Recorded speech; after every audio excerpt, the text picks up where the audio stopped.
Good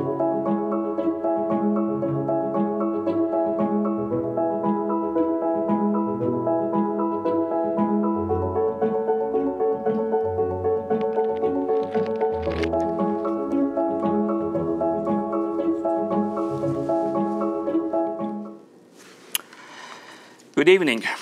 This is a meeting of the Athens Board of Zoning Appeals. The time is 7:03 p.m. and the date is September 12, 2017. At this time, I will call the meeting to order. I was just informed that they have a few hearing aid devices, so if you need one, please let the people know over there and they will provide one for you. The board consists of 5 members and 2 alternates. The alternates taking full part in the discussions and becoming a voting member in the absence of a member or when a member abstains for conflict of interest. Before I introduce the members present tonight, on behalf of the board, I would like to thank Ms. Joan Kranansky for her long-term service and contributions to the board, and we wish her the best in the future. Good to hear. You're here. Okay. Good old British statement. Okay. I also would like to welcome our newest member of the board, Mr. John Gutekunst. Welcome. And also Mr. Ed Baum will be a full member effective tonight. Welcome. Also, okay, we now have on the board present tonight, we have Ms. Kate Housley.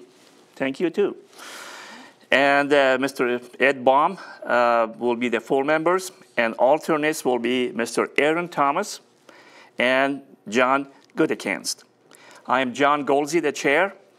Also present, we have the zoning administrator, Mr. Rick Sorois, and secretary, Mr. Paul Eschenbacher.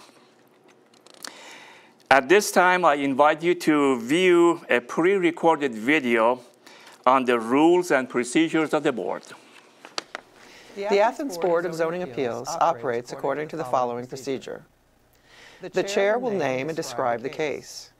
The zoning administrator or secretary will state the basis of the objection and any applicable facts or conditions pertaining to the case. The appellant or their representative will give reason why the appeal should be viewed favorably. Anyone wishing to speak in favor of the request will be heard. Anyone wishing to speak in general comment will be heard. Anyone wishing to speak in opposition will be heard. If necessary, the appellant or their representative will offer concluding, summary, or rebuttal remarks. Testimony from the floor shall be closed. The board will deliberate and render a decision.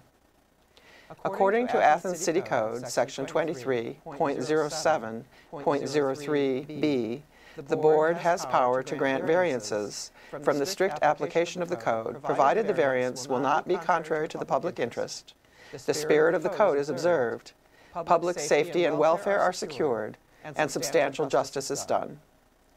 According to Athens City Code, Section 23.07.10c, variances from the code shall not be granted unless the board makes specific findings of fact based directly on the particular evidence presented to it, that the standards and conditions imposed in this title, if applicable, have been met by the applicant.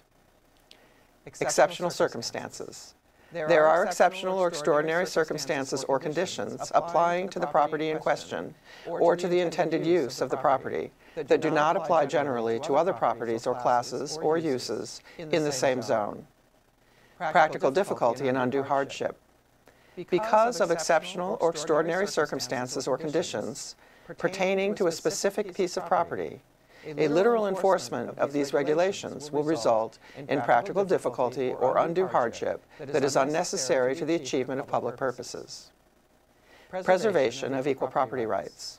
Literal interpretation of these regulations would deprive the appellant of rights commonly enjoyed by others in the same zone and the same vicinity, while a granting of the requested variance will not confer on the applicant any special privilege that is denied to other properties in the same zone and the same vicinity. Minimum variance. The variance granted is the minimum variance required to make possible the reasonable use of the property. Absence of detriment. The authorizing of such variance will not be of substantial detriment to adjacent property and will not materially impair the purpose of the zoning code or the public interest. Not of a general nature. The condition or situation of the specific piece of property or the intended use of said property for which variance is sought, one or the other or in combination, is not of so general or recurrent a nature as to make reasonably practicable the formulation of a general regulation for such condition or situation. Any person, resident, or officer, department, or appointed body of the City of Athens, aggrieved by a decision of the Board, may petition the Athens County Court of Common Pleas concerning the illegality of the decision.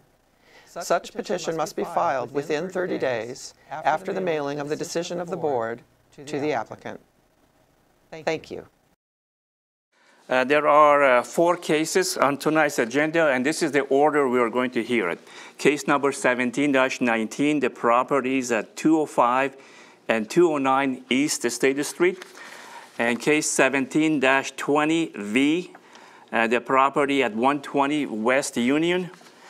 Case number 3 is case 17-21V, the property at 9 Westfield Place.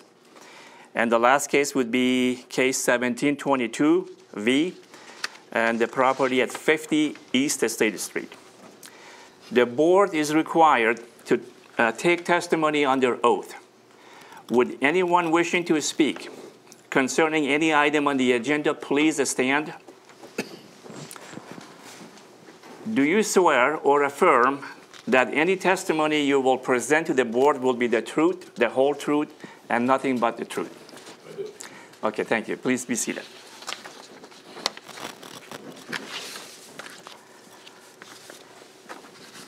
Case number 1 is case 17-19V. The properties at 205 and 209 East State Street. The zone is R1. Appellant is requesting a variance from ACC 23-1001, Table A, Schedule of Bulk Controls, to allow for 205 East State Street a left side setback of 0 feet, where 8 feet is the minimum requirement, and to allow for 209 East State Street a right side setback of 0 feet, where 8 feet is the minimum requirement. To have an enclosed walkway between the 2 structures. Anything the code office would like to add? No? Not at the moment. Okay. I had a question for the code office. When you combine 2 buildings with a breezeway or a walkway, would that be considered one structure now? Yes, sir. Okay, so you have 1 structure on 2 lots. Yes, sir. Okay. Any questions for the code office? Let me just follow that up. If you have 1 structure, then would the appropriate action be to combine the lots to make 1 lot? Yes, sir. That would be the appropriate action. That would be one of the actions other than this action today. And if that's the case, do we still need to hear this case? Yes. Okay. All right. Your letter that was sent to the appellant referred to 23302 and 230308, which was regarding the architectural features and the height and so forth, but this variance is only for the setbacks. Correct. Okay, I just didn't know why there was refused for one thing and then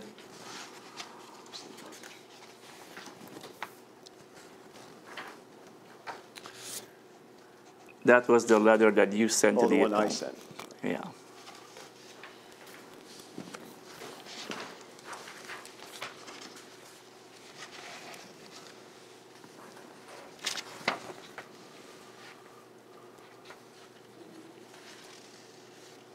Oh, that's just explaining the cornices, canopies, and other similar architectural features. That's just explaining that part. Okay. That's an architectural feature. Oh, okay. Yeah. Okay, thank you. Yeah. The appellant, would you please come to the podium and state your name and address and your case? Hello, thanks for hearing me tonight. My name is Alan McMillan. I stand before you representing myself and my wife, Kateri. It's kind of a different situation. We own the property at 209 East State Street, and we also own the property at 205 East State Street. We own it through our investment company, Cranberry Row. We're going to request a variance on the side setback. We don't intend to combine the structures, so I mean, we may be on a thing here. We just want a breezeway between the structures, and that may be, I don't know the legality of this, but the thing is, it was really an afterthought. We have been, and I think it's fair to say we've been through a thoughtful remodel of this property since we started here 10 years ago. From what we did at 209, we didn't know 205 was going to be in our future. We went ahead and did a very expensive restoration to make sure the property would be here for hundreds of years beyond us being here. And that was one of our intentions, and we worked really hard at that, removing all the paint and redoing all the rotted wood. And then we moved on to hardscapes, and then we had the opportunity to get the house next door, and we actually, because there wasn't room between the two houses, we picked it up, we moved it back, and we moved it over, and we hold light in our dining room again. They never would have been able to add on to the house in the manner that was so close to our house if they had this process, I don't know how many tens of years ago. And then landscaping's going in next, and then we're going to go ahead and remove the shingles on 205 and make it look not as one structure, as a unique home that happens to be joined with this. So we're requesting that the side setback can stay in place. We actually thought we were being clever when we built it. It was a afterthought, so I'm just laying my cards on the table. And we said, just don't touch the ground. It's just going to be, so we didn't think, because we didn't build a structure going out of the ground, that it was going to be a side setback. It was just going to be a pathway between the two properties. And it gives us a lot of utility as a family because we can then use the kitchen and the bathroom next door, and we're getting ready to gut the kitchen and bathrooms in our house, and that will be the only kitchens and bathrooms we have, so it works for us. And then there's just a lot of movement other than going out the backyard, going down the stairs, going downstairs again, going into the basement, and going up into the house. So it gives us a tremendous amount more utility. We think that we view it as two separate houses and two separate properties, and we think that this is a really unique situation because we are kind of landlocked between four city streets, between East State Street, Maplewood, Lloyd, and Sunnyside. When we moved here, we didn't really have a lot of privacy. We were on a corner lot, and now we have privacy, with the fencing and whatnot, and we have a backyard like most of our neighbors have a backyard now. We didn't have that before. We've also tried to be true to form when we built this, that we used reclaimed architectural things like we've done throughout the house, and the cupola we put on our house and all of that. We've tried to be tasteful in that.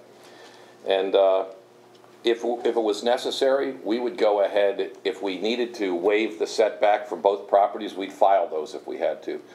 But we didn't mean to create an issue. We learned along the way we did create an issue, and that brought us to in front of you tonight. But I think the situation is unique. We're not harming others. There was no complaint from any neighbors, and to the contrary, our neighbors thought it was beautiful. And we don't think we've harmed anyone, and we've got a kind of a unique situation here. Any questions for the appellant? Well, at some point in the future, you will no longer be living in the house. You're right. Do you plan to sell them separately? No, And if so, what are you going to do with that walkway? Okay. We would intend we're working on the legal structure right now, but we want this to be an asset that the community can enjoy long after we're gone. We're raising our boys in a way that we want to make sure that we can do community events and those kind of things in the future. We want to make sure that the property is maintained, and we'll go ahead and put enough money aside that it gets painted regularly and it doesn't deteriorate, and it can look like it does today, actually better when you get the shingles off the one at 205. You know, and that will go on into, I know there's not perpetuity at some point, but way into the future. So we would like to keep it as a treasure in the community, and that we can, that we might be able to do some community events, some fundraisers and that kind of stuff there long after we're gone. Have you actually considered combining the two lots? Yes, we did, but there's reasons why we don't want to do that. And so that's, and we thought about it, and then actually if we combine the lots, I don't want to make your decision easier, then this would all go away. But we have reasons why we do not want to do that. But it's not because we're going to develop it. But in the future, economics change and future can change. And how about if my kids, in order to maintain the property and wanted to keep it with the vision, they had to rent the other property, you know, that would be different. But I can tell you, there's exterior doors on both properties going into this breezeway. And what is under the breezeway? Nothing. Nothing? Nothing. Okay. I'll be part of the landscaping scheme. Okay. Okay. Beautiful. It does look very nice. Yeah, we tried. You may be seated, and then we may call you back again if you have Okay, questions. great, thank you. Sure. Is there anyone wishing to speak in favor of this request? Please come to the podium, state your name and address. Okay.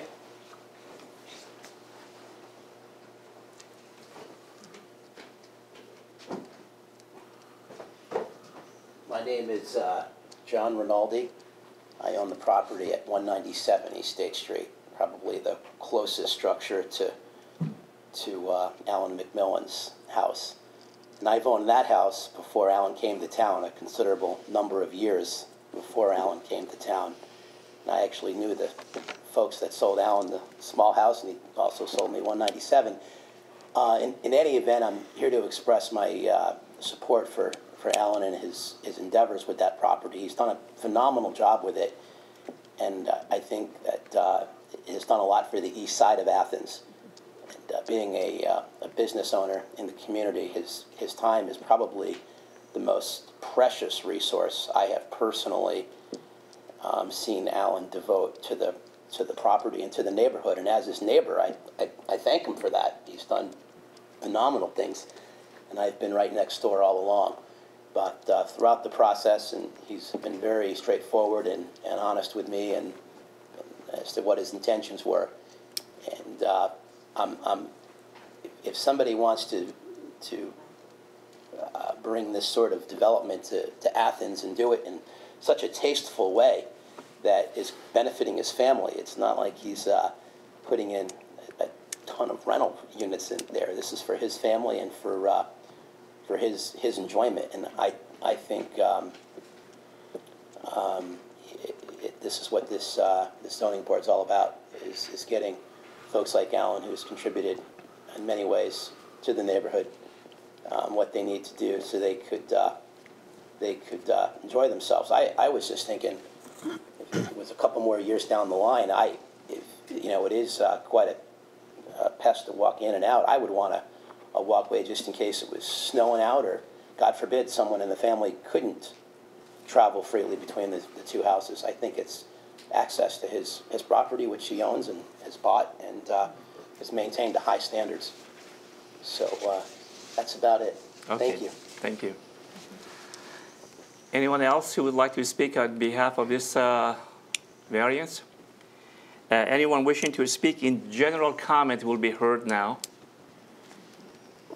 Anyone wishing to speak in opposition? Mr. Sorois, you have? Yes, I do. I received a phone call at approximately almost 4 o'clock today, and I recorded the message because it's a submission on this case. If you bear with me here, I record it. Let's see.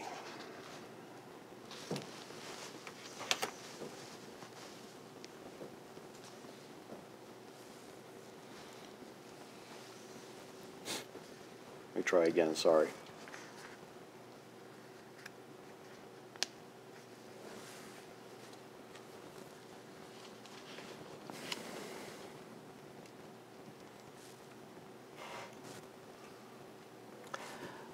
Ryan in the control room, can that go in the speakers from his microphone? Yeah, I already verified if I can get it here. Okay. Regarding the public hearing, I understand it's tonight. This is September 12th, and it's the appeal, the zoning appeal for the or Allen and Kateri McMillan property on East State. I just didn't know. I realized that I'm just calling probably too late, but I would like to just put in the word. I live across the street, and I would rather that variance not be permitted. I do not like how they keep adding on property, buildings and cement, and I feel like they're defacing our community. And I bought here 20 years ago, long before they did, and it's very unpleasant how they have aggressively influenced the makeup of the community, and it's been very unpleasant. But I don't know if we have any choice in the matter. So I just thought I'd at least leave a message. So anything that can prevent them adding on more buildings and more cement would be very much appreciated. My name is Karen Peterson Jung, and my husband is Peter Jung, a professor at OU, distinguished professor. My phone number is 740-593-5407. That's Karen Peterson Jung and Peter Jung. We would like to vote in favor of that variance not being allowed. We need less structure, less building, less cement. This is a very lovely green space, and I would like to maintain it. And a very lovely neighborhood. We've lived here over 20 years. So thank you for listening. Bye. Is there anyone else who would like to speak in opposition? Sir, you have a chance to rebuttal if you like. You'll make any comment or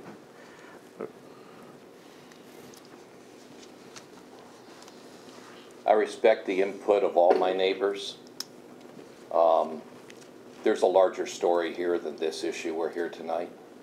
There's a much larger story, and I'm disappointed that it's framed as this is the issue. okay. The issue extends far beyond this, and I'd be willing offline, I don't know if this is the forum to explain it to you, but under these circumstances, I guess it's not surprising, but it's very disappointing, and I'm disappointed. Okay, thank you. I just want Mr. McMillan to understand that that's public record for me, and I have to present it. No, I think you got to do it. Everyone should have their voice. I'm all for that. But it's almost taken out of context of the grander scheme. Did any of you have any questions for the appellant? No? Okay, thank you. We're going to close the discussion from the floor. And do we need any discussions, or anyone wants to make a motion? Well, I'll go ahead and start the motion. I move that the Board of Zoning Appeals grant a variance from ACC 23-1003, Table A Schedule of Bulk Controls to allow for 2005 East State Street and a left side setback of 0 feet, where 8 feet is the minimum requirement, and to allow for 209 East State Street a right setback of 0 feet, where 8 feet is the minimum requirement, to have an enclosed walkway between the two structures. I second. I second. I heard first, so Sorry. that's fine. Motion, Kay second. Did I hear 2005 you said, or 200? 205. Okay, okay, I got carried away. okay. Okay, let's go through the findings. The first finding is exceptional circumstances.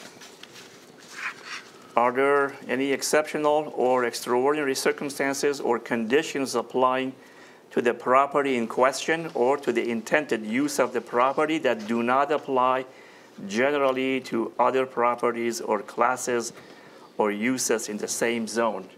We have two structures owned by the same owner, and then the breezeway. I like breezeways, by the way, so. Well, it is exceptional in that it is unique. It's unique, right? It's a unique property, and I think there is exceptional. Anybody else has any other comments on that? Practical difficulty and undue hardship. Because of exceptional or extraordinary circumstances, which we just discussed, or conditions pertaining to the specific piece of property, a literal enforcement of these regulations will result in practical difficulty or undue hardship that is unnecessary to the achievement of the public purposes. No.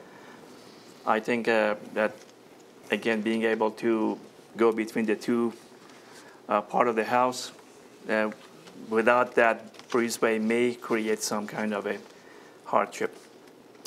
Preservation of equal property rights. Well, it's unique enough that there are no comparable situations. Okay. Is this a minimum variance? For the purpose, I guess it is. Absence of detriment. There is no evidence that this may cause any issues, not of a general nature. Nope. And again, it's not. Are we ready to vote? I am. Yep. All in favor of granting this variance, please raise your hand. So we have 5-0. And just a comment, I think you have been here before. And next time, if you want to make any construction, let the code office know first. Again, I thought we were being clever and we weren't so clever. Yeah, anything you want to do. We had a good meeting, and I got to tell you something. The code office acted with incredible professionalism and class. They always do, yeah. They were great. Okay, thank you very much. Thank you. Thank you. Let's move to case number 2, case 17-20V. The property is at 120 West Union Street. Zone is B1. Corner on Union, LLC appellant. Appellant is requesting a variance from ACC 23-10-01, Table A, Schedule of Bolt Controls, to allow renovation of the building with a front setback of 10 feet, where 25 feet is the minimum requirement. The refusal letter says 17 feet front setback. And then this says 10 feet in here, so I was kind of confused. Yeah. Say 10 feet setback where 25 is the minimum requirement. Yeah, but the refusal that was signed by the service safety director, it says the front setback is 17 feet. Right. See? The canopy from setback. So is it 17 or 10? Canopy. See, here it says 17. One is for canopy, and the other one just a setback. The 10 is for the canopy. Say front new canopy will have a 10-foot setback, where 25 foot is the minimum. So are we doing? So it's still the out front, but then it's a 10-foot canopy, so 17 and then. Well, the existing setback, it says 17, but what we have in here is 10. I just didn't know which one it was. It should be 10. 10, yeah. Should be 10? Okay. Yeah, that's just typo. Okay. Yep. You guys have any comments on anything more? Would the appellant please come to the podium and state your name, your address, and your case?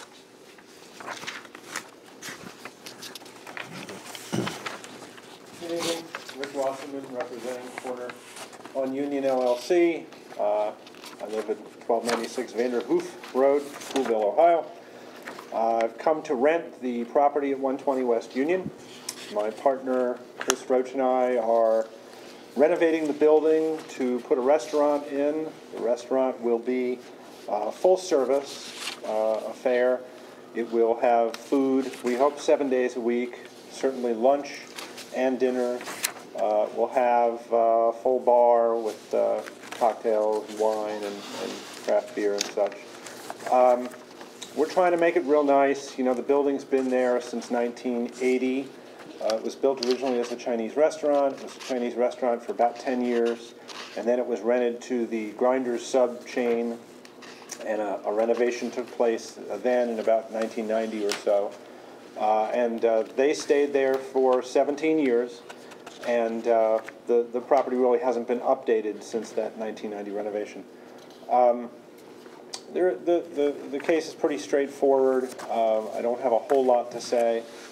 We want to make it real nice. You know, I think that Union Station, Athens area down there is sort of achieving critical mass now. We have quite a number of nice restaurants down there. There's a wine bar. There's a number of different ethnic restaurants. There's another tavern being rebuilt that I think will be real nice. The diner's resurgent. And of course, a lot of people live right around there. It's no longer a manufacturing zone, which is what it was, I think, when the zoning code was brought up. Athens Lumber used to be across the street. Certainly, the HDL Center that's now an office building was a factory. I don't know what the setback requirement was in 1980 when the building was built, but it doesn't seem like it would have met the current setback since the edge of the building is actually closer to the city right-of-way than the 25 feet.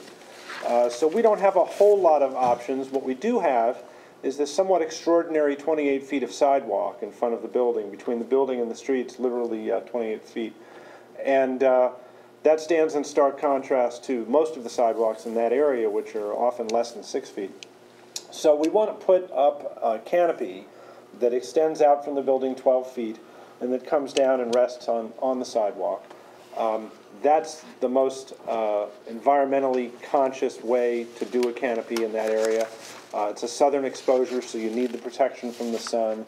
There's a lot of wind that comes up from the west frequently, and an awning that reeled out, let's say, on a roll from the building and stood in sort of midair is very vulnerable to wind, and the possibility that it could be torn off and it could become a projectile that could hurt somebody is very real. You have to get out there really quickly and reel in your awning if there's a lot of wind. So the type of awning that we've selected has sort of these breakaway fabric panels that if it becomes very windy, they just sort of tear away and they can flap in the wind and they don't hurt anybody. And then the structure that stays there that's below them. We're trying to make a tasteful place. We're hoping that people will like the food. We're hoping that people will like the ambiance. That area is a nice place to sit on the sidewalk and have a meal. And we're intending to run this from the noon hour till probably 8 or 9 o'clock when dinner service closes. We wouldn't be running it in the evening. We would be partitioning the area with some sort of either temporary or semi-permanent fencing, probably some planters, and try to make it real nice. That's about all I have to say. The building as it sits now is actually further set back than most of the properties in the area. If you were to stand at the building and just sort of sight down the street either way, everybody is closer to the road than that building is. So it's not really an exceptional circumstance. And I'll answer any of your questions. Go ahead. You mentioned 12 feet. Your setback is 10 feet. Does that mean that a couple of your posts will be on city property? I have to be honest with you, sir, the math of this has confounded me since the beginning, and I'm ordinarily pretty good at math. A lot of this has to do with where you believe the right-of-way lies and exactly where the center point is. So if we take the code officer's point of view, which is perfectly reasonable, that the center of the right-of-way is the center of the street, then someone would have to be 50 feet back from the center of the street in order to meet the setback requirement. 25 to the edge of the right-of-way, 25 from the right-of-way. The building... It's not the question. I'm trying to explain my understanding because I'm not sure that I have the... You have a property line. Yes. Will all of your corners be in your property and none on the city right-of-way? From my understanding, the property line sits 6 feet out from the building. So we would be asking, we would be using, but we're not allowed to use that because of the setback. Even though that's on our property line, we're not allowed to use that.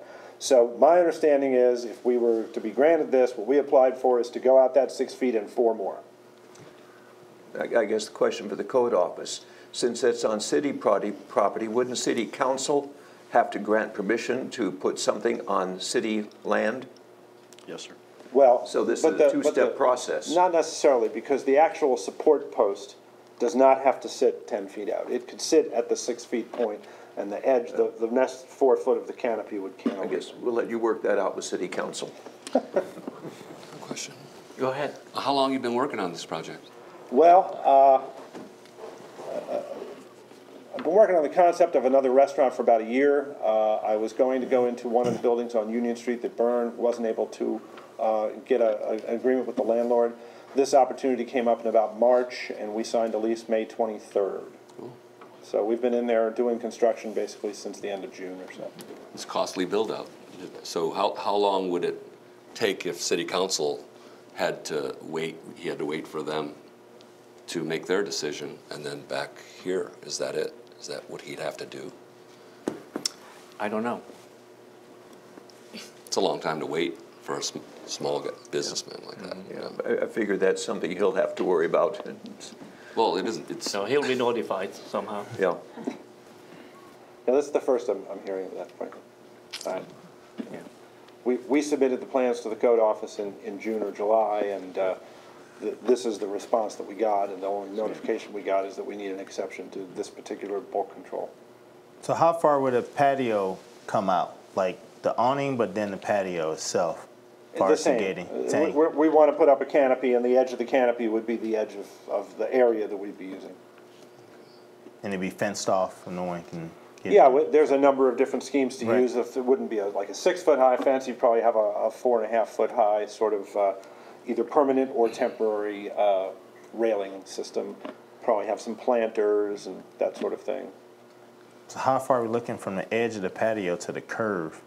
You'd still have 18 feet. Do I recall correctly that there used to be seating out there? I I don't have this know. vague recollection that there was some seating out there at one point. It was. Paul, do you remember? I think there was briefly with grinders. Yes, Yeah. I remember that. They had tents. They had a kind of picnic table type setup out there. Any other questions? Just not related to the subject maybe, but once you have the fence in there, would that allow you to serve alcoholic beverages in that area? I don't know. Okay. I know that under the laws of the state, liquor control would have no problem with that. It would become part of the demised premises, but I don't know what the city's regulation is concerning that. Okay, something you will find out. Yeah, certainly there are plenty of businesses doing it in the city currently, in similar situations, some of them on the city right of way. It's hard for me to know, it seems like it's a gray area. And can you share with us what kind of a restaurant it would be? Oh, sure. It's going to be a bistro focusing on southern United States food. So there's going to be a lot of short rib and chicken and waffles and shrimp and grits and that sort of thing. And we're hoping to hire a good chef who can take some seafood from out of the area, make some good stuff out of it. And we've also forged some relationships with local farmers. There'll be some bison, I hope, some other local meats coming from in and out of the area. I just recalled, wasn't there a barbecue place in that place? They had the best ribs in there once upon a time. All right, great, thank you. Anything else? Not right now, but we may call you again. Is there anyone wishing to speak in favor of this request? Yes, sir. We've received 4 letters in support of the variance that just came in the last day or two. Okay. With your permission, I'll Sure, go ahead and read it. absolutely. Maybe you can summarize, or if you'd like to read the whole Well, thing, it's fine. I'll read it a good clip here. The first one is from John Glazer. I am writing in support of the request for a variance on restrictions pertaining to the use of space in front of the new restaurant, Corner on Union, being developed at the building located on 120 West Union Street in Athens. While the intended use of this space, a canopy-covered outdoor cafe area, would encroach on the 25-foot setback restriction, the value created for the neighborhood and the city as a whole far outweighs the setback consideration and is worthy of a variance. I am an Athens resident employed at Ohio University's Voinovich School as Director of Tech Growth Ohio, a venture development organization with services and funding for startup companies in the Southeast Ohio region. I also serve as an analyst for the Intelligent Community Forum, sponsors of the annual Intelligent Community Awards. The new restaurant will be a high-quality venue on Union Street, and the outdoor cafe component will enhance not only the immediate neighborhood, but also creates a community space promoting Athens' desired identity as a cool and intelligent city. The immediate neighborhood is improved through the creation of an attractive outdoor space that enhances the vibrancy of the neighborhood, projecting qualities of vitality and connection to the surrounding areas. It will help bring to life this part of our city and express a collective appreciation of shared space and resilience. The city as a whole benefits from this use of space as it reflects a modern, dynamic community drawing people together in open spaces and shared experiences. Sidewalk cafes increase the energy, attractiveness, and visibility of local culture and civic life. The value of increased community interactions and the projection of vibrant community life serves citizens of Athens and contributes to shaping the town and culture that enhance our lives together. To help accomplish these goals and realize these values, a variance is needed to enable the outdoor cafe area on West Union Street. Thank you for your consideration, John Glazer. Second letter is from Leslie Schaller. Dear members of the Board of Zoning Appeals, I would like to lend my support for the development of an outdoor seating area for restaurant dining at the Corner on Union restaurant, which is being developed by Rick Wasserman on the Corner of Union LLC. This support pertains to case 1720V 120 West Union Street. As a member of the Athens Independent Restaurant Association and long-term restaurant owner, I believe additional outdoor seating along West Union Street will fit with the character of the neighborhood and create another community amenity for customers committed to supporting our locally owned restaurants.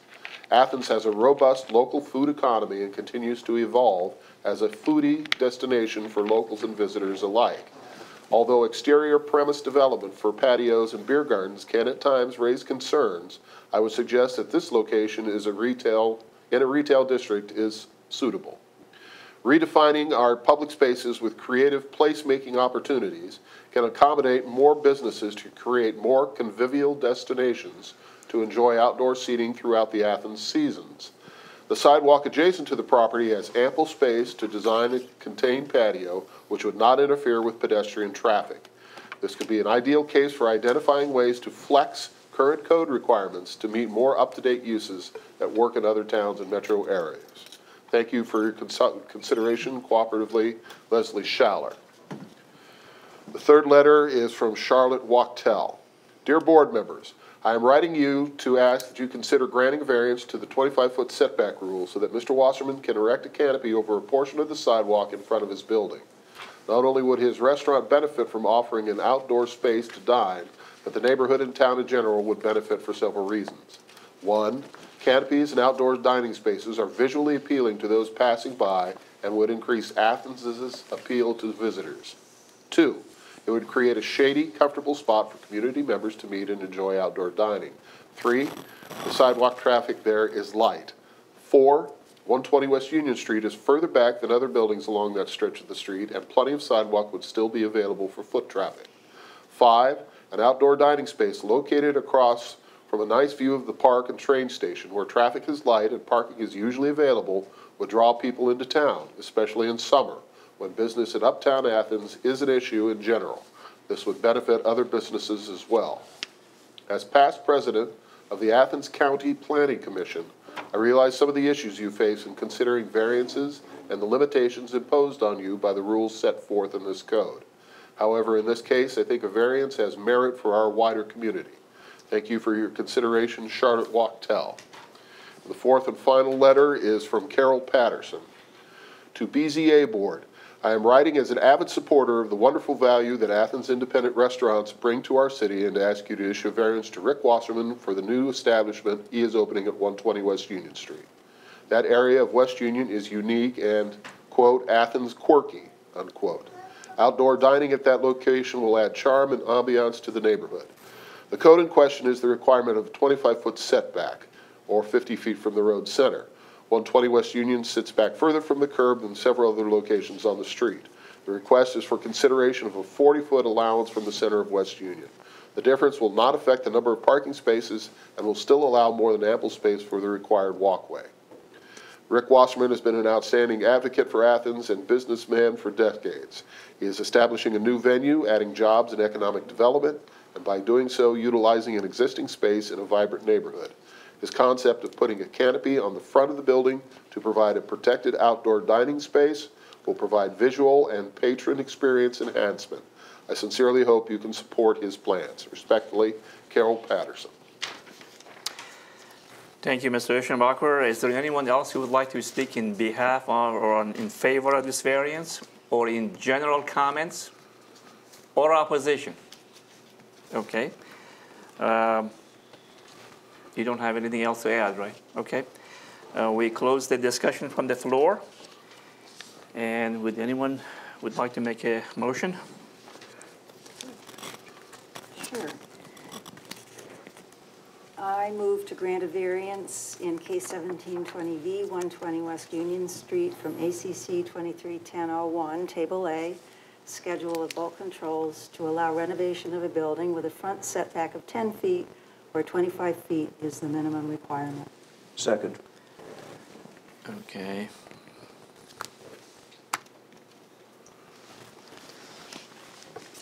Okay. Findings, exceptional circumstances. I think this exceptional wide walkway would be an exception to the rule. Yes. It was pretty wide when I was walking today, so it is not going to interfere with any traffic, pedestrian traffic. Still keeps 8 feet of the sidewalk. Yeah, too, it so. does. In some places, you only have 2 feet for people right. to walk. Practical difficulty and undue hardship.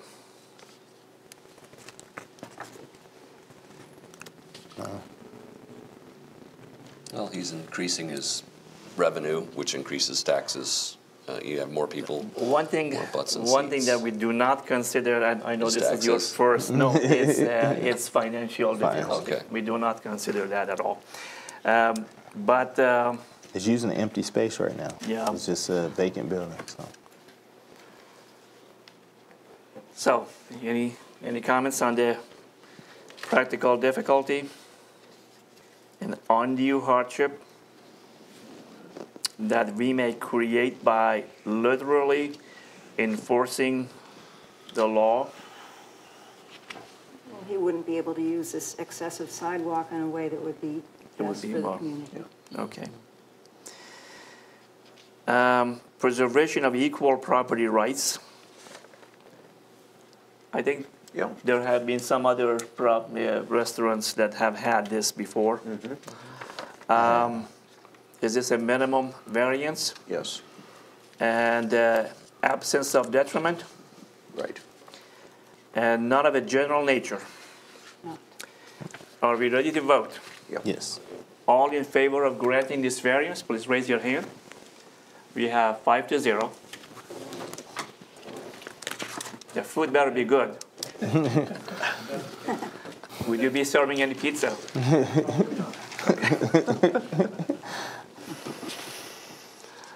Okay, let's move on to case number 3. Case number 1721V, Westfield Place, number 9. Zone is R3. And the appellant, I apologize if I mispronounce your name, is Briju Tankajan? Yes, good. Okay, very good. Tankajan. I practiced it. No, just wait for 1 second. Yeah, let me read this thing. Appellant is requesting a variance from ACC 23-1001 Table A, a schedule of bulk controls, to allow the addition of a deck to a structure with a left side setback of 0 feet, where 8 feet is the minimum requirement. There was a letter that was sent to the code office on August 28th, and when I read that, I think that really addressed the issue of the left side requirement, none of those structures over there, they have a left side because they are attached to units. So that's kind of a general nature in that neighborhood. They have to have the setback requirement, huh? Okay. Now you may come to the podium, state your name and your address for the record. My name is Vijay Sangashan. I am an owner of the 9 Westerfield Place, Athens, Ohio. So we got the refusal from the city code, and we didn't know that the process. We submitted the drawings, and they said it's abide with the drawings. It's good, but you cannot build because the 8 feet requirement.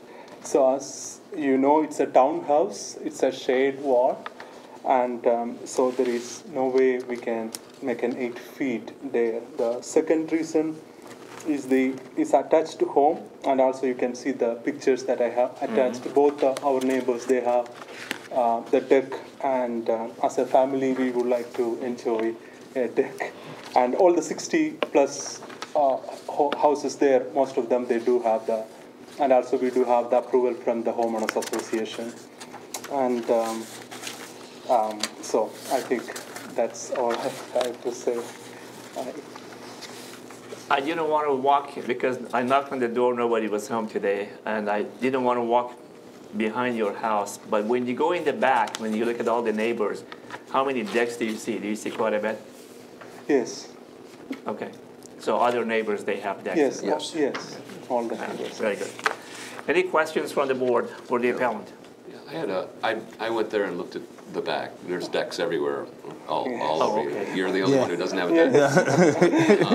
They had a phone line through your backyard, little flags. Actually, we submitted any ground. Yeah, okay. Got the permission, the utility approval. So there is no problem with the digging or anything. So. Okay, you may be seated, and we may call you again if you have questions. Now, is there anyone who would like to speak on behalf of this proposal? Did you swear? Yes. Okay, please come to the podium and state your name and your case. Hi, I'm Betsy Bridgew, and I'm Bridget Anderson's wife. And, Same address, right? Yes, okay. 9 Westfield Place.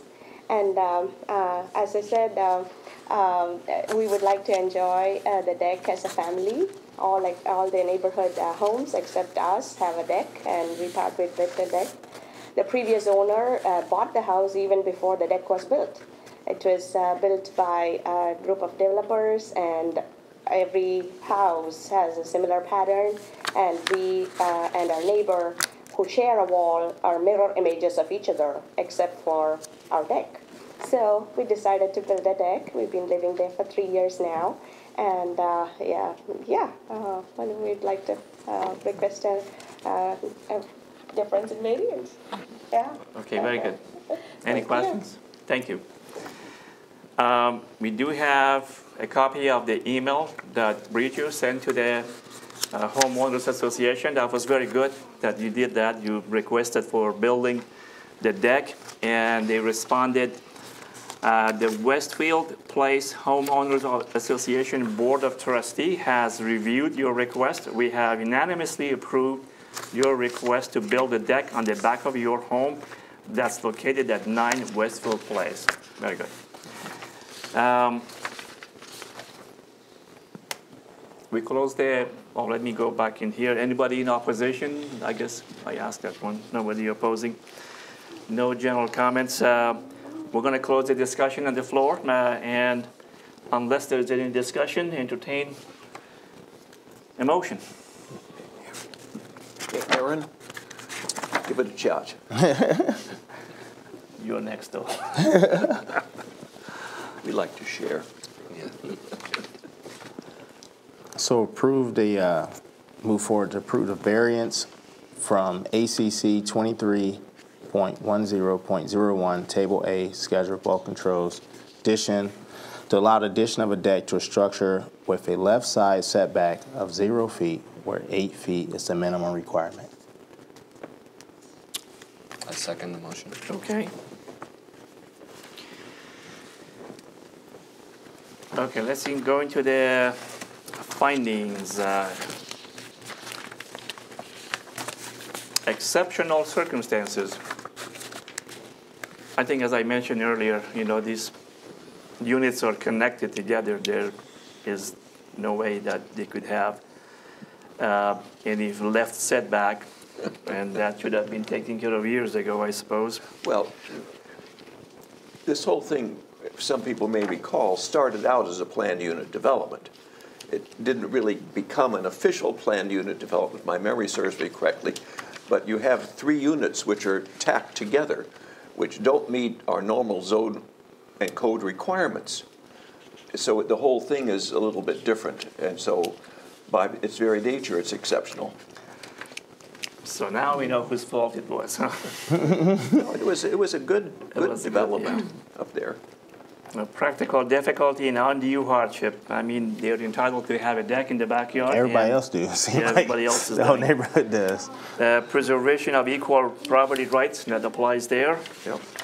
And minimum variance, I think this is minimum. I don't know if he had a dimension of the deck, but I'm sure it will comply with the code office. Yeah, dimensions was in there. Is it okay? Yeah. And not of a general nature.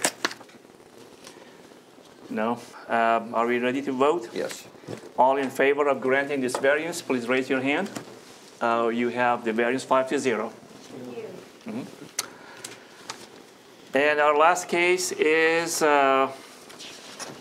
case number 17-22V, property at 50 East State Street. Zone is R3. BDT Architects, Jim Thomas, are the appellants. Appellant is requesting a variance from ACC 23-10-01. By the way, all our variances tonight were from the same section. Table A, a schedule of bulk controls to allow the remodeling of a structure with a front setback of 7 feet where 25 feet is the minimum requirement. A right side setback of 0 feet where 8 feet is the minimum requirement. Both side setbacks together add up to 9 feet, where 20 feet together is the minimum requirement.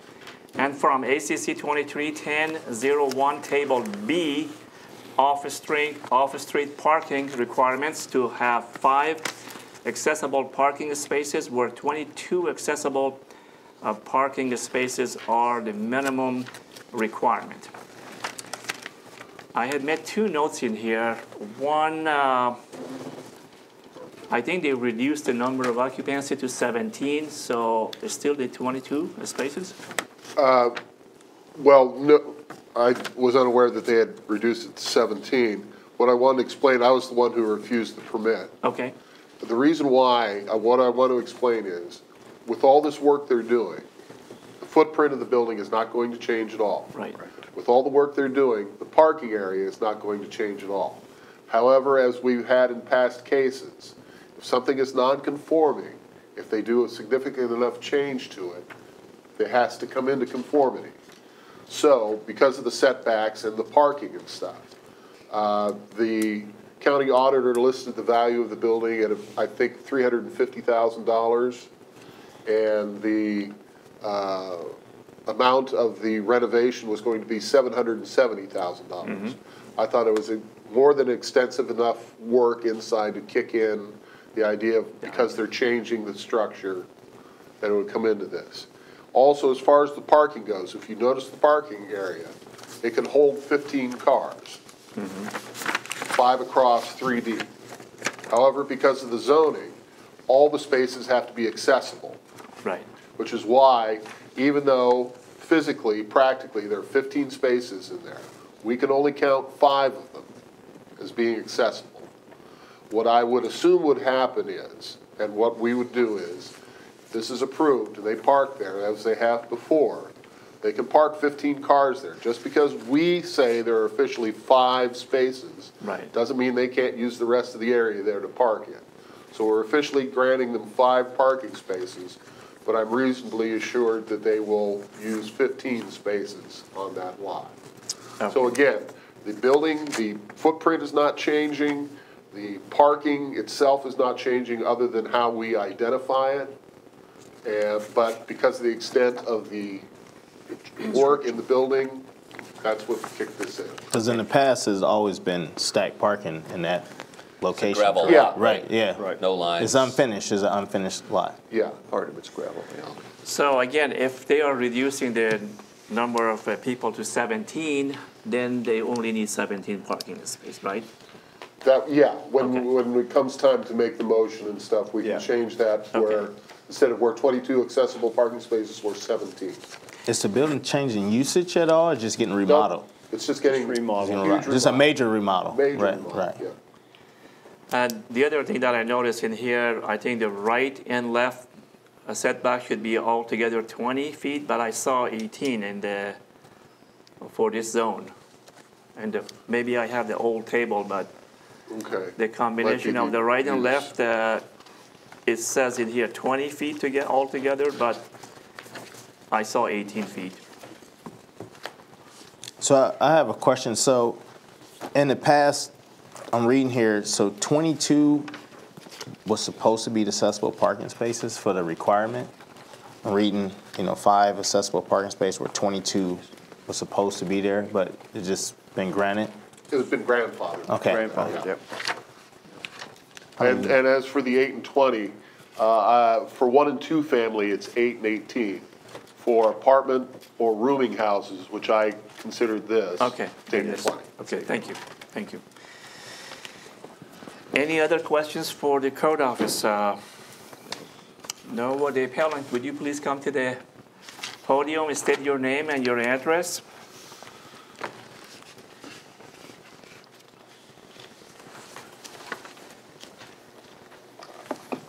Jim Thomas, I'm with BDT Architects at 507 Richmond Avenue.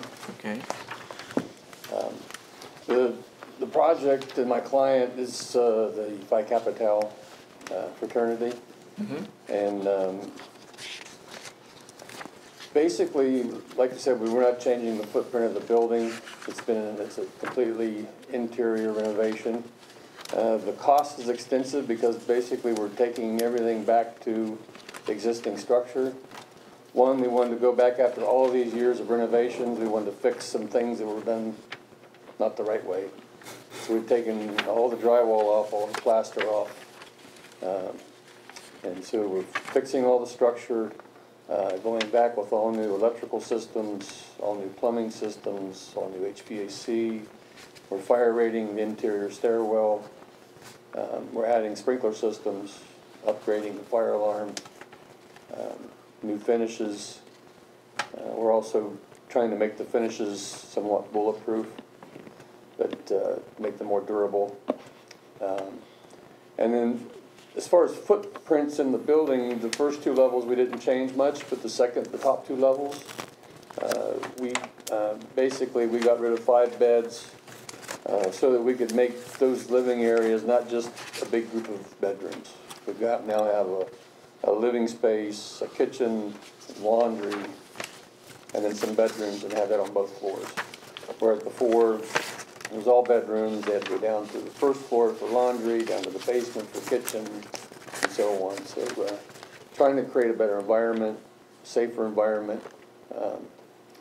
I suppose it could be done over a series of years and renovating, but it's just been so many years that to getting to this point, they made the decision that it would be best just to close the house down for the year, get the work done, and bring the building back into a better state. So like I said, we're requesting, we're not changing the use, we're requesting a variance to the bulk controls and the parking. Thank you. Any questions for the appellant? Who's Mom Evans? Okay. Who's Mom Evans? Mom Evans. I don't know. I can answer that. I'll come up and speak tonight. You being an architect, is there any creative way you can maybe add more parking space in what you have now? Sometimes they design them in a slanted way, There's some more flat spots available, but again, access to that is a little bit difficult because the back part of that property, there's some elevation changes and accessing it would be difficult. And I see some grassy area in here, and I don't want to say I don't like the grass, but could that be utilized for parking maybe? Well, and Chris, you may be able to talk more about like this, but in my discussions with the owners of the facility, they did talk, you know, if we had to increase some parking, that there's an old paved area that steps up a little bit, but we could make it accessible. Again, it wouldn't meet code because it would be stacking. Yeah. It's a place that there was, I think, like maybe a small ball court or something. And they said that, you know, if had to, they could probably develop that into more parking areas. Again, we would have to still have a variance for the stacking. Also, Mr. Golsey? Yes, sir. In R3, there's a total lot coverage maximum of 60%. Oh, okay. I tried to look up where, I looked it up before. I knew it was not too close, but if you start shoving in more parking spaces, okay, I'm reasonably sure they might go over the 60%. Oh, okay, okay. Any questions for the appellant? You may be seated for now. And is there anyone who would like to speak in favor? I wasn't sworn, so. Okay, do you swear to tell the truth and nothing but the truth? I do. Okay, very good.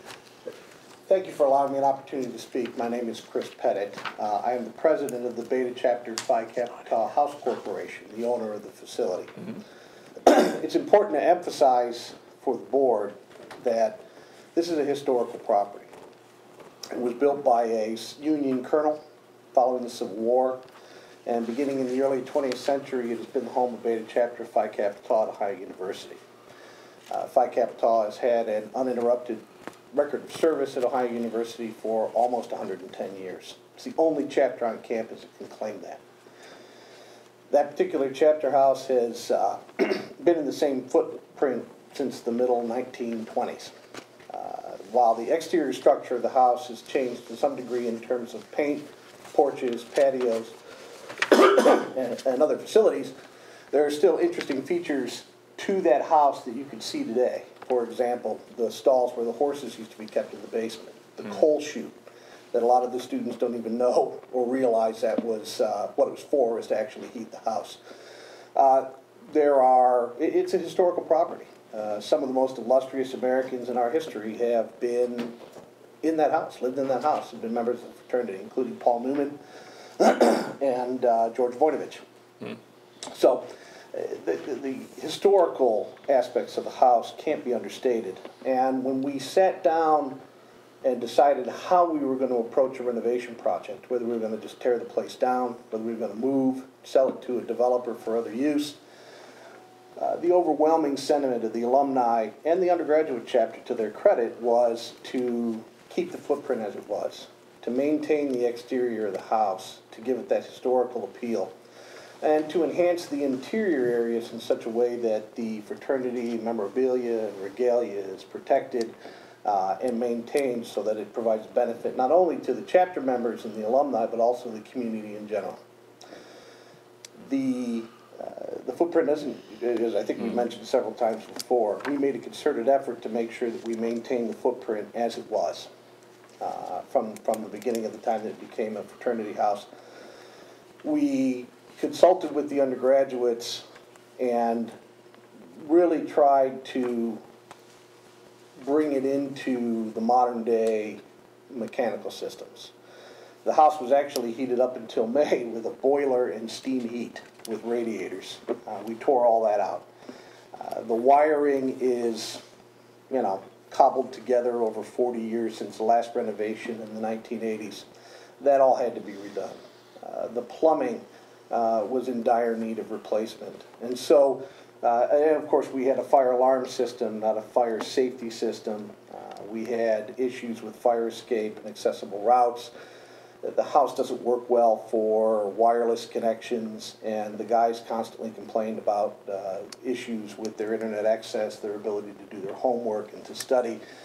So when we talk about the costs that we're putting into this house, I would say that the overwhelming majority of those costs have to do with those basic renovation features, while, again, trying to maintain the historic look of the house. Mom Evans was actually the last fraternity house mom at Ohio University. She retired in 1985 when the chapter moved from its home at 2 University Terrace, where the fraternity leased that property in the 1970s when the fraternity became so small that we were unable to maintain the property at 50 East State Street. The property at 50 East State Street became a boarding house, essentially probably 30 or 40 residents living in both the basement, the chapter room, the parlor, and then the upstairs rooms. The concept here, from feedback from the guys, is that they didn't want to have a lot of private rooms, and they weren't particularly interested in dorm-style residence. That appeals to sophomores, 18, 19-year-old kids who are just looking for a reason to get out of the dorms and come into a place where they have fewer restrictions and more freedom. The goal here was to create livable units that de-emphasized individual spaces and emphasized community spaces. So there were places for the members to get together and enjoy their company without necessarily everybody sitting in their own room, watching their own TV, doing their own thing on their computers and devices. And we really think that this plan enhances that. There are much more available study spaces, both in the basement under our renovation plan, meeting areas. Our chapter has grown to such a size now that we can't even hold meetings in the house. We have to do them at the academic halls. The house has really become sort of a less important feature to fraternity life, unfortunately, over the last decade. And this house really brings that back, where they're going to be able to have meetings at the house. This is going to be a centerpiece for Rush. They're going to be able to really have legitimate study tables and things there. As for the parking, as was mentioned, and we're doing some consideration of other exterior features. We're certainly going to paint the place. We're going to repair some of the features on the roof. 2 years ago, we redid all of the cornucopias, the gutters, the stormwater system at a great expense. And our alumni have just been fantastic. I can't say enough about how they've stepped up to the plate. This was a considerable fundraising effort, probably the largest renovation fundraising in our entire chapter, not just our chapter here at Ohio University, but the entire fraternity. This is a renovation that's a landmark. We're already getting attention from the national organization, from the National Interfraternity Council, about not just the design and the historic nature of the house, but also the living concept and how this probably is going to impact how Greek life works going forward in terms of its residents, allowing them availability and opportunities. So you'll see that a lot of our rooms have names: Mary Mom Evans, Barry Worthy, Rick Harrison, John Good, and Gail Good, and those people who were so intricate in maintaining and developing this property as a fraternity house over the last 50 years. I'll be happy to answer questions. Thank you. Any questions? Yes. So you're confirming that you're going to have 17 people? Yes, 17 people is the plan. We went down from 22 to 17 to avoid some of the dorm style. Yeah, I just want to add a comment that in the spirit of the code is that when you spend that much of a money in renovation, the idea is to bring everything to the code, but there is always, exceptional circumstances, and you are going to keep the facade and kind of the exterior of the building as it is now, maybe improving it, but it would have the same culture. Absolutely. The 80-year-old alumni from our chapter will be able to come in and instantly recognize this as their house. Okay, very good. Thank you. Well, we don't have anyone else to make any comments in opposition, so we close the discussions from the floor. And anyone who hasn't made a motion tonight? John, go for it. So what do I say? You say, I move to approve, and just start from there. I move to approve a variance from ACC 23.10.01, Table A, Schedule of Bulk Controls to allow the remodeling of a structure with a front setback of 7 feet where 25 feet is the minimum requirement, a right side setback of 0 feet where 8 feet is the minimum requirement. Both side setbacks together add up to 9 feet where 20 feet together is the minimum requirement. And from ACC 23.10.01, Table B, off-street parking requirements to have 5 accessible parking spaces where 22 accessible parking spaces are the minimum. Should I? Maybe you should change it to 17 instead of 22. Where 17 accessible parking spaces are. So the minimum requirement. 22 is going to change to 17. Yeah. And 17 parking lot. Okay. You still want to second? Okay. By the way, there was a motion, a standard motion in the package, and I may be sending to everyone the copy. You know, we should be using the standard wording for the motions, you know, in the future. So we have a motion by John and second by Ed. Let's go over the findings. Exceptional circumstances. There is no change in the footprint, and this is a historical building. And I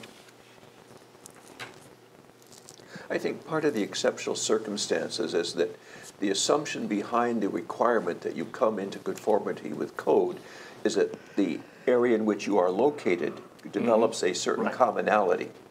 Obviously, when you have a historic property in an area in which there is no commonality, to say that it has to come into some kind of commonality with similar, like R1 or R2 or whatever it is, doesn't make a lot of sense. Right. So sometimes that itself is the exception. Right. If they had torn down the whole building and restarting, that would have been a different story. But and there's nothing around it that would be similar. Yeah. Yeah, it's becoming consistent. It's a couple other houses that got redone over the past few years too. There's one across the street. One across the street and the one next to Bromley. Yeah. And you know they kept the structure, but they just had to update the inside. Right. Right. Any hardship? Practical difficulty and undue hardship. If we want to stick with the code, again, that's going to probably prevent them from being able to make a use of the property. Right. Preservation of equal property rights.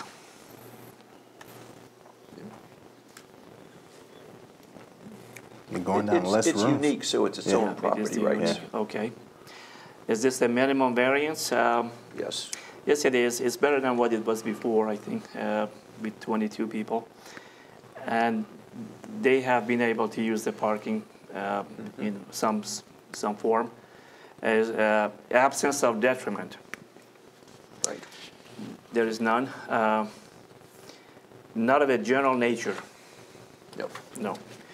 Are we ready to vote? Yes. Yes. All in favor of granting the variance, please raise your hand. We have 5-0. Yeah. We have a couple of other business to take care. Disposition of minutes from June 13, 2017. Of all the people present tonight, only Kay, Aaron, and me can vote because we were present in that meeting. So, do we have a motion to accept the minutes of June 13, 2017? Yes. All in favor? Raise. Okay, we have the quorum. Disposition of minutes from July 11, 2017. Again, Kay, Ed, and I were in that meeting. Do we have a motion to accept the minutes of July 11? So move. Okay. Any other businesses? Well, let's vote on it. Okay. All in favor? 3-0. And if there's no other businesses, we adjourn the meeting.